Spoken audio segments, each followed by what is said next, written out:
থাকতো তাহলে ক্ষয়ক্ষতি হইতো কমপক্ষে 20-50 জন গেল। যদি আর 1-1.5 ঘন্টা পরে এই ঘটনাটি ঘটতো তাহলে কিন্তু এখানে 50, এই যে এই দোকানটির উপরে পড়ছে এটি দেখতে পাচ্ছেন। আমাদের গাজীপুর জেলার শ্রীপুর উপজেলার ঐতিহ্য গরমি বাজারের যে একটি বট গাছটি ছিল দেখতে পাচ্ছেন, এই গাছটি সকালে বাজারের দিন উপড়ে যায়। এভাবে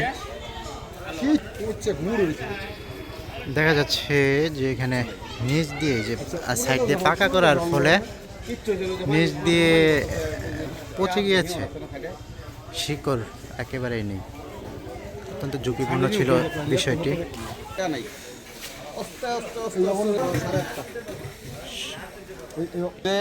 ওই আস্তে আস্তে আস্তে আস্তে খালি ডইলা পড়ে গেছে, কেউ বোঝার কোনো পরিস্থিতি নাই, আস্তে আস্তে কাটতে যাচ্ছে খালি। আমি এখানে আসলাম পান খাইছি।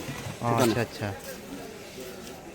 না ক্ষয়ক্ষতি না, হয়েছে না? মানুষের কোনো ক্ষয়ক্ষতি হয় নাই, আল্লাহর রহমত, মানুষ সুস্থ আছে। যদি গরু থাকতো, হ্যাঁ, মানুষ থাকতো তাহলে ক্ষয়ক্ষতি হইতো কমপক্ষে 20-50 জন গেল। মানুষ যদি ওখানে যখন পড়ছে তখন গরু ছিল না, মানুষ নাই। আর কিছুক্ষণ পরেই কিন্তু গরু আইছে, তখন যদি হইতো তাইলে আবার গরুর মানুষ নাও পরে হইলে তো গরু থাকলে হইলে গরু নষ্ট হইলে মানুষ নষ্ট হইলে এটি একটু সকাল সকাল হয়, কোনো দুর্ঘটনা ঘটেনি। এই যে এই পাশটা হচ্ছে গরু মহল। এখানে যদি আর 1-1.5 ঘন্টা পরে এই ঘটনাটি ঘটতো তাহলে কিন্তু এখানে 50-60 জন মানুষ বা আরও বেশি গরুসহ কিন্তু এই দুর্ঘটনার মধ্যে পড়তো। দেখতে পাচ্ছেন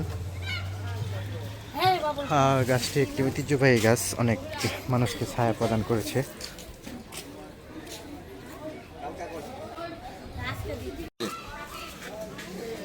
এই যে এই দোকানটির উপরে পড়ছে এটি দেখতে পাচ্ছেন। একটুর জন্য আসলে অনেক মানুষ রক্ষা পেয়েছে। মূলত এই যে পাকা করার ফলে এই গাছের গোড়া পচে যায়।